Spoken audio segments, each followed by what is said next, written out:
నమస్తే. Welcome to Leo. మనతో ఉన్నారు సీనియర్ జర్నలిస్ట్ కనకదుర్గ వడ్లమణి గారు. మేడం నమస్తే. అండి. మేడం మనం చూస్తే జగన్మోహన్ రెడ్డి తన గోయి తనే తోవుకుంటున్నాడు అన్నట్టు కనిపిస్తుంది. మెడికల్ కాలేజెస్ సంబంధించి 17 మెడికల్ కాలేజీలు నేనే కట్టించేశానని చెప్తున్నాడు. కానీ అది కేంద్రానికి సంబంధించిందని చెప్పి ప్రజల్ని మోసం చేస్తూ వస్తున్నాడు. ఇది కాకుండా సరే తను కట్టినటువంటి కాలేజీల గురించి తనకు సంబంధించిన వైసీపీ నేతలే పరువులు తీస్తున్నారు. వెళ్ళి అక్కడ పిల్లర్లు కావచ్చు, అక్కడున్న గుంటలో నీళ్లు కావచ్చు ఇవి చూపిస్తున్నారు. సో మొత్తానికి జగన్మోహన్ రెడ్డి ఈ మెడికల్ కాలేజ్ సంబంధించి బూమరాంగ్ అయిందా అంటే ఏం చెప్తారు? ఇవాళ కొత్తగా అవడం ఏముందండి, మీకు చాలా విషయాల్లో అయింది. మీకు రైతు బంధు తీసుకుంటే ఏం చేశాడు, సెంట్రల్ గవర్నమెంట్ ఇచ్చింది కూడా నేనే ఇచ్చాను, జగనే ఇచ్చాడు అని చెప్పుకున్నాడు. ఈయన చేసిన స్కాములన్నీ వైసీపీ వాళ్ళే ఇంతవరకు బయట పెట్టారు. మీరు ఏదైనా తీసుకోండి, వాళ్ళంతటా వాళ్ళు బయటకు వచ్చి మా జగనే చేశాడని చెప్తారు. మొన్న సజ్జలే వచ్చి మద్యం కుంభకోణంలో ఇంకా జగన్ అరెస్ట్ అవ్వచ్చు, ఇంకా అయితే మొత్తం పార్టీ నేనే చూసుకుంటాను ఆయనే ఓపెన్ గా చెప్పారు. ఇంక ఈ మెడికల్ కాలేజీల విషయానికి వస్తే 17 మెడికల్ కాలేజీలు యాక్చువల్ గా ప్రతి రాష్ట్రానికి కేంద్రం కదా కాలేజీలు ఎన్ని ఉండాలి నిర్ణయించి నిధులు మంజూరు చేస్తుంది. సో మీరు చెప్పినట్టు దానికి ఏమంటారు ఈక్వలెంట్ గా ఇక్కడ స్టేట్ గవర్నమెంట్ పెట్టుకుంటుంది, అంటే ఇద్దరు కలిపి పెడతారు. అయితే ఇక్కడ ఏం జరిగింది, మొత్తం ఒక్కొక్క కాలేజ్ కి 500 కోట్లు అనుకున్నా కూడా అందాజా. సో ఇంచుమించు 8,000 కోట్లు. 8,000 కోట్లలో కేంద్రం ఇచ్చింది కొంత ఉంది. వీళ్ళు ఏం చేశారు, ఒక్కొక్క కాలేజ్ కి ఎంత ఖర్చు పెట్టాడో మనకి ఇంతవరకు లెక్కలు వాళ్ళైతే ఇవ్వాల, వైసీపీ వాళ్ళేనని. ఇప్పుడు నిన్న అందరూ ధర్నాలు చేశారండి, ఆల్ వైసీపీ బిగ్ పీపుల్ అంతా కూడా చేసినప్పుడు ఎవరైనా కూడా ఒక్కళ్ళు ఒక ఏమంటారు బ్యాలెన్స్ షీట్ చూపించారా మనకి? ఎందుకంటే అది చాలా అవసరం కదా. సరే మీరు కట్టారయ్యా, ఇదిగో మేము కట్టామండి, ఈ సంవత్సరం నుంచి మొదలైంది, ఈ సంవత్సరంతో ముగించాం మేము, ఇదిగో ఇంత ఖర్చు అయింది, ఇంతమంది స్టూడెంట్స్ ఉన్నారు, ఇంతమంది స్టాఫ్ ఉన్నారు, ఇంతమంది వర్కర్స్ ఉన్నారు అని చూపించారు. చూపించి ఇన్ని వేల కోట్లు అయింది మాకు, ఇందులో మాది ఇంత ఉంది, దీనికి ఈక్విటీ వాళ్ళు ఇంత ఇచ్చారు అని చెప్పాలి కదా. మరి ఎవరు ఎందుకు చెప్పలేదు? అది ఫస్ట్ క్వశ్చన్. సెకండ్ క్వశ్చన్, అసలు సెంట్రల్ గవర్నమెంట్ ఇచ్చిందంతా మీరు పెట్టిందంతా. ఇప్పుడు ఇతను ఏం చేశాడు, ఇంచుమించు 8,000 కోట్లలో మరి 8,000 కోట్లు అప్పు తెచ్చాడా? కేంద్రం 400 కోట్లు 500 కోట్లు ఇచ్చిందన్నారు, 990 కోట్లు, అది మొత్తం 990 కోట్లు. సో అప్పుడు ఇంచుమించు 990 కోట్లు తెచ్చిన 8,000 కోట్లు కలిపితే పోనీ 9,000 కోట్లు వేసుకోండి. 9,000 కోట్లలో అందాజా ఒక 1,400 to 1,500 కోట్లు ఖర్చు పెట్టాడు జగన్మోహన్ రెడ్డి అనేది తెలుస్తుంది. అంటే ఈ 1,400 ఖర్చు పెడితే నేను మొన్న చెప్పాను మీకు, 1000 కేంద్రం ఇచ్చింది అనుకుందాం అందాజా, 400 ఇతను ఖర్చు పెడితే 7,600 కోట్లకి లెక్క కావాలి. First thing. సెకండ్ థింగ్, ఇప్పుడు మనం మొన్న చూసాం, మనం ఎవరు గుడ్డు అమర్నాథ్ గారు వెళ్ళి అక్కడ గుడ్డు పగలగొట్టి ఇంకా పిల్లలు పొదుగుతున్నాడు మా జగన్మోహన్ నర్సీపట్నంలో. అక్కడ మనం ఏం చూస్తాము, పిల్లర్లే చూసాము. ఎక్కడైనా మెడికల్ కాలేజ్ కనిపించిందా? అంటే దేవతా వస్త్రాలాగా పొరపాటున కనిపించిందా అని అడుగుతున్నాం. రెండోది, ఇక్కడ సవిత గారు వెళ్ళి చూపించారు. చూపించినప్పుడు అక్కడ మనం ఏం చూస్తాము, కొద్దిగా పిల్లలు కొని, మీకు నర్సీపట్నం అనే పిల్లర్స్ కూడా ఇక్కడ లేవు. కొన్ని పిల్లర్స్ మధ్యలో ఈ వర్షం నీళ్లు, అది కూడా నాచు పట్టేసి ఉంది. సో ఆవిడ ఏం చేశారు, ఇగో ఇక్కడ స్విమ్మింగ్ పూల్ ఉంది అని చూపించారు. వెంటనే ది గ్రేట్ రోజా గారు ఏమన్నారు, నువ్వు మంత్రివా లేకపోతే నువ్వు యాంకర్వా అని అడిగింది. మరి గుడ్డు అమర్నాథ్ గారు యాంకరా, మరి రజనీ యాంకరా, మరి వీళ్ళందరూ యాంకర్సా? మరి వాళ్ళందరూ ఎందుకు చూపించారు? నిన్న తోపుతుర్తి కూడా వెళ్ళి చూపించారు. మరి మీ దాంట్లో ఇంతమంది యాంకర్లు ఉన్నారు, మంత్రులు ఎవరు అంటే మంత్రులుగా ఎవరు పనిచేయలేదా గతంలో? అందరూ యాంకర్లుగా పనిచేశారా? అంటే మీరు అన్నట్టుగా ఇవాళ ఇందాక నేను చెప్పినట్టు బ్యాలెన్స్ షీట్ కావాలి మనకి. రెండోది, ఇంకొక ముఖ్యమైన విషయం అంటే ఈ పిల్లర్లకి అసలు ఎంత ఖర్చు అవుతుంది. ఇప్పుడు మీరు ఒక చిన్న ఏమంటారు ఒక బిల్డింగ్ లాగా అనుకుందామండి, వేయడానికి మీకు స్లాబ్ కూడా పడినట్లేదు. కొన్ని స్లాబ్ మనం ఎక్కడా చూడలేదు. ఇట్లా పిల్లర్లు, దానికి ఈ ఊచలు ఉంటాయి, ఇనుప ఊచలు ఉంటాయి కదా, అవి కనిపిస్తున్నాయి. సో మీకు ఏమైనా ఓపిక ఉంటే కూటమి వాళ్ళు నేను అడుగుతున్నా, దయచేసి ఒక మంచి బిల్డర్ ని తీసుకొచ్చి ఒక ఎస్టిమేషన్ వేయించండి. మొత్తం 17 కాలేజీల్లో అసలు నిజంగా 2 పూర్తయ్యాయా, 3 పూర్తయ్యాయా, ఎన్ని అండర్ కన్స్ట్రక్షన్ ఉన్నాయి, ఇవన్నీ అక్కడ బీడు భూముల్లాగా ఉన్నాయి, ఇవన్నీ ఒక లెక్క తీసి వాటికైనా ఖర్చు ఎంత ఎంత అయ్యి ఉండొచ్చు? ఎంత ఉండొచ్చు అంటే సిమెంట్ ఎంత అవ్వచ్చు అంటే మనకి సిమెంట్ రేట్లు కూడా చాలా ఈజీగా తెలుస్తుంది. మీరు గూగుల్కి వెళ్ళారు అనుకోండి, 2017లో సిమెంట్ రేట్ ఎంత ఉందో మనకు తెలుస్తుంది, ఇనుము ఎంత ఉందో తెలుస్తుంది. సో మీకు బిల్డర్ అనే వాళ్ళకి తెలుస్తుంది ఖచ్చితంగా. అంటే మనమే చెప్పగలం కాబట్టి బిల్డర్ అయితే అక్యురేట్ గా చెప్పేస్తారు. కాబట్టి హీ హాస్ టు టెల్, ఇగో ఈ 17లోనో 19లోనో కట్టారు, దీనికి ఈ నాణ్యమైన సిమెంట్ వాడారు, అది భారతీయ సిమెంటా ఇంకో సిమెంటా చెప్తారు. సో దాని ఆ బిల్డింగ్ ఎన్ని రోజులు ఉంటుందో కూడా చెప్తారు. అంటే దాని లాంగివిటీ కూడా లైఫ్ టైం చెప్తారు వాళ్ళు. సో ఇవన్నీ వచ్చాక దీన్ని ప్రజల ముందు ఉంచాలి కదా, వైసీపీ వాళ్ళు చేయాల్సిన పని అది. అసలు యాక్చువల్ గా కూటమి చేయక్కర్లేదు, కాకపోతే వైసీపీ వాళ్ళు అంత తెలివైన వాళ్ళు కాదు కాబట్టి ఒక్కసారి కూటమి వాళ్ళు ఒక లెక్క వేయించేసి ఒక్కసారి సాక్షికి పంపిస్తే గొడవ వెళ్ళిపోతుంది. వాళ్ళ మీడియాలో వాళ్ళు 24 గంటలు వేసుకుంటారు. అయితే ఇక్కడ మనం చూసుకుంటే ప్రైవేటీకరణ చేసేస్తున్నారు వీటిని, మెడికల్ కాలేజెస్ని అవి ఇవి అంటారు. వాస్తవానికి ప్రపంచంలో మొదటిసారి ఆంధ్రప్రదేశ్లోనే ప్రైవేటీకరణ చూస్తున్నాం అన్నట్టుగా, వాస్తవానికి ప్రైవేటీకరణ చేస్తలేదు, ఇక్కడ మేము పీపీపీ అని చెప్పేసి అంటున్నారు. సో వీళ్ళ అండర్లో కన్స్ట్రక్షన్ జరుగుతుంది కానీ పూర్తి అడ్మినిస్ట్రేషన్ మొత్తం అంతా గవర్నమెంట్ అని చెప్తున్నారు.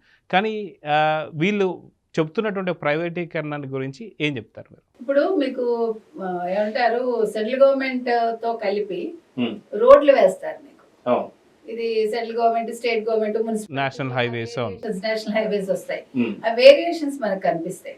మున్సిపాలిటీ ఇవంతా, ఇగో ఇంతవరకు మున్సిపాలిటీ పరిధి, ఇది రాష్ట్ర ప్రభుత్వం పరిధి, ఇది నేషనల్ హైవేస్ వాళ్ళది. అక్కడ పీపీపీ మోడలే మీకు అక్కడ వర్తిస్తుంది. వాళ్ళు దాని ప్రకారమే చేస్తారు. ఎందుకంటే ఇప్పుడు మీరు ఒక పెద్ద ఏమంటాం బిజినెస్ మ్యాన్ అండి, సో మీ కంపెనీ తరఫున మీరు కొంత ఇస్తారు డబ్బు.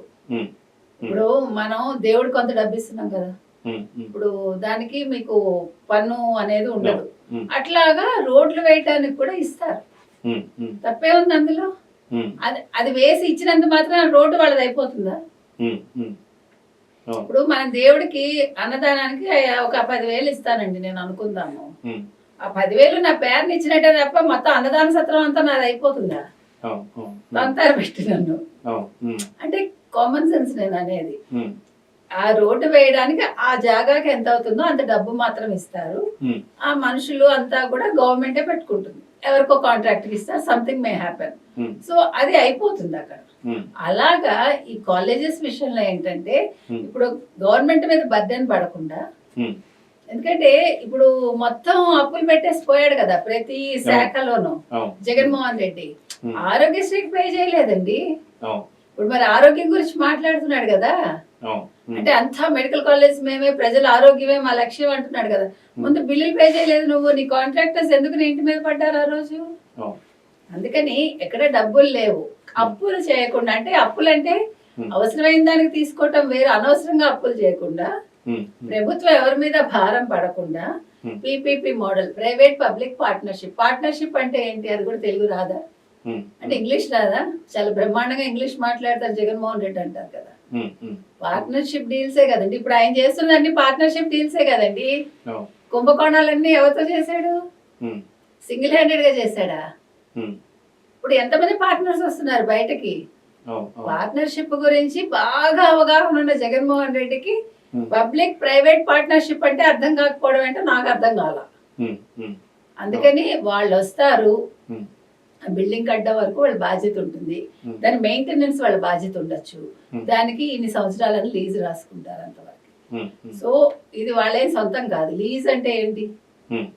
దాని మీద హక్కులు ఉండవు అంతవరకు, వాళ్ళు దాని మీద ఉండొచ్చు అంతే, దాన్ని చూసుకోవచ్చు అంతవరకు, వాళ్ళకి హక్కులు అయితే ఉండవు, అది తెలియాలి. అది ఇక్కడ మనం ఇంకొక విషయం కూడా, ఏదైతే ఎన్ని వేల కోట్లు మిస్ అయ్యాయో వీటి మీద ఇప్పుడు ప్రజలు ఆగ్రహం, అంటే వీళ్ళు నిరసన చేసిన ద్వారా, సరే నిరసన చేసి లేదు మేము కాలేజీలు కట్టాం వీళ్ళు కట్టలేదు అంటున్నారు కూటమి ప్రభుత్వం అని చెప్పేసి అని చెప్పొచ్చు. కానీ అక్కడికి వెళ్ళిన తర్వాత పిల్లర్లు ఇవన్నీ చూసిన తర్వాత నిజంగా మేము కట్టలేదని చెప్పి జగన్మోహన్ రెడ్డి వైపే తప్పు ఉందని చెప్పి చూపించేస్తారు వైసీపీ నేతలు. ఇప్పుడు ఏపీ ప్రజలందరూ కూడా మా డబ్బంతా ఎక్కడ పోయింది అని చెప్పి అడిగేటువంటి ఒక పరిస్థితుల్లో నిజంగా తిరుగుబాటు మొదలు కాబోతుందా జగన్మోహన్ రెడ్డి మీద అంటే ఏమంటారు? మీరు అన్న పాయింట్ కరెక్ట్. ఇప్పుడు ఇందాక నేను అన్నాను చూడండి 760 కోట్లు ఎంతో తినేశారని. ఇప్పుడు 760 కోట్లకి వాళ్ళు లెక్క చెప్పాలి, ప్లస్ వాళ్ళు ఖర్చు పెట్టిన డబ్బు కూడా లెక్క చెప్పాలి. అంటే దేనికి ఎంత ఖర్చు పెట్టారు అది అడిగే హక్కు నాకు ఉంటుందండి. ఒక సామాన్యుడిగా అది నా రైట్. ఇప్పుడు నా ట్యాక్స్ కూడా ఉంటుంది కదా మీ దగ్గర. ఒకవేళ నేను ట్యాక్స్ కట్టకపోయినా నేను మీకు ఓటేసా. ఏ రకంగానైనా ఆ రాష్ట్రంలో నేను ఉన్నందుకు నాకు ఒక హక్కు ఉంటుంది. బికాస్ మీరు ప్రజల చేత ఎన్నుకోబడిన ఒక రాజకీయ నేత, అంతే. మిమ్మల్ని తినమని ఎవడో ఎన్నుకోవాలా. కాబట్టి ఇవాళ ప్రజాగ్రహం మామూలుగా ఉండదు. ఎందుకంటే ఇవన్నీ కూడా చేసేసి ఇంకా పైగా పెంచు కాదు ఈ ప్రభుత్వం వచ్చాక అంతా తినేస్తోంది చేసేస్తోంది ఏది అంటే మేము కట్టేసామంటాడు. కట్టింది నువ్వు చూపించట్లా. ఇప్పుడు నేను కట్టేశాను అంటే ఎక్కడ కట్టానో చూపించాలిగా. మీరు ఇందాక అన్నట్టుగా వాళ్ళ మనుషులే అతన్ని బజార్కి ఇచ్చారు. ప్రతిసారి జరుగుతోంది. నేను యాక్చువల్ గా ఈ మెడికల్ కాలేజెస్ మీద ఈ ధర్నా చేయమన్నది కూడా ఈ లిక్కర్ స్కామ్ నుంచి దృష్టి మరల్చడానికి, అంతే. అది అందరికీ తెలుసు. ఇప్పుడు నేను ఇవి కట్టలేదు సుమా, నేను 17 కాలేజెస్ అన్నాను, 7 కట్టాలన్నాను, 5 కట్టానన్నాను, 2 అండర్ కన్స్ట్రక్షన్ అన్నాను. కానీ నేను కట్టింది 1, 2 అనేది వాళ్ళే ఓపెన్ గా చూపించారు. నిన్న ఇంకోటి జరిగింది. ఎవరు వచ్చారు స్టూడెంట్స్ అన్నారు. వాళ్ళ భాష అది చూస్తే వాళ్ళు స్టూడెంట్స్ లాగా కొంతమంది లేరు. దాని మీద కూడా ఎంక్వైరీ వేయించాలి. ఎందుకంటే వాళ్ళు నిజంగా మెడికల్ స్టూడెంట్స్ అయితే అట్లా మాట్లాడరు. మీరు ఆ భాష అది వినండి ఒకసారి. రెండోది జై జగన్ అని మెడికల్ స్టూడెంట్స్ అరుస్తారని నేను అనుకోను. ఎందుకంటే నిజంగా వాళ్ళకి అంత కష్టం ఉండుంటే ఈ 13 నెలలుగానో 15 నెలలుగానో వాళ్ళు ఎందుకు గమ్మునుంటారు? ఇప్పుడు నిన్నటి వరకు నోరెత్తని వాళ్ళు సడన్ గా ఇవాళ మెడికల్ కాలేజీ వాళ్ళు అంటే స్టూడెంట్స్ ఎందుకు రోడ్డు మీదకి వస్తారు? ఇక ప్రిన్సిపల్స్ వాళ్ళు ఎలా ఊరుకుంటారు వాళ్ళు వస్తే? అంటే ఒక పార్టీ తరఫున నేను మాట్లాడు. ఇప్పుడు మీరు ఒకవేళ ధర్నా చేయాలనుకున్నారు అనుకోండి, యాజ్ ఎ స్టూడెంట్ మీరు ఏం చేస్తారు? మీ కాలేజ్ తరఫున మీరు చేస్తారు. సంఘాలు ఉంటాయి అంతవరకే. కానీ వైసీపీ తరఫున ఆ కాలేజ్ వాళ్ళు వచ్చి చేస్తారా? అది జరుగుతుందా? ప్రిన్సిపల్ ఊరుకుంటారా? మనకు తెలియదు. అంటే మనం కూడా కొద్ది గొప్ప చదువుకున్న వాళ్ళమే కాబట్టి అడుగుతున్నాం. కాబట్టి ఇవన్నీ చూసాక మీకు 100% జగన్మోహన్ రెడ్డి 17 కాలేజీలు కాదు కదా, 7 కాలేజీలు కూడా కట్టించలేదు, 5 కూడా కట్టించలేదు. కాబట్టి ఇవాళ వీటన్నింటి మీద వివరణ ఇవ్వాల్సిన బాధ్యత జగన్మోహన్ రెడ్డిది. ఇవాళ ప్రజలు మీరు అన్నట్టుగా నిలదీస్తారు కూడా. రేపు వాళ్ళు బయటకు వచ్చి గొడవ చేస్తే ఆన్సర్ ఇవ్వాల్సింది వాళ్ళే. ఇప్పుడు ఈ 17 కాలేజీల ముందు ప్రజలు వెళ్లి నిల్చుని వాళ్ళు సెల్ఫీలు తీసుకుని ఆయన పంపిస్తే ఎవరు జగన్మోహన్ రెడ్డికి ఇగో నాయన నువ్వు చెప్పావు కదా, మేము ఒక సామాన్యుడిలాగా నేను అడుగుతున్నాను, దీనికి సమాధానం చెప్పు అని అడగాలి. సో చూద్దామండి. ఖచ్చితంగా ఏదైతే మెడికల్ కాలేజ్ గురించి మాట్లాడుతూ తనకు తానే దొరికిపోయినటువంటి వైఎస్ జగన్ ఇప్పుడు ప్రజలు మా యొక్క డబ్బును తిరిగిస్తారా లేదా అని చెప్పి తిరుగుబాటు మొదలయ్యే అవకాశం అయితే కనిపిస్తుంది. సో చూద్దాం జరగబోతుందో. నమస్తే. Please subscribe to Leo news for more videos.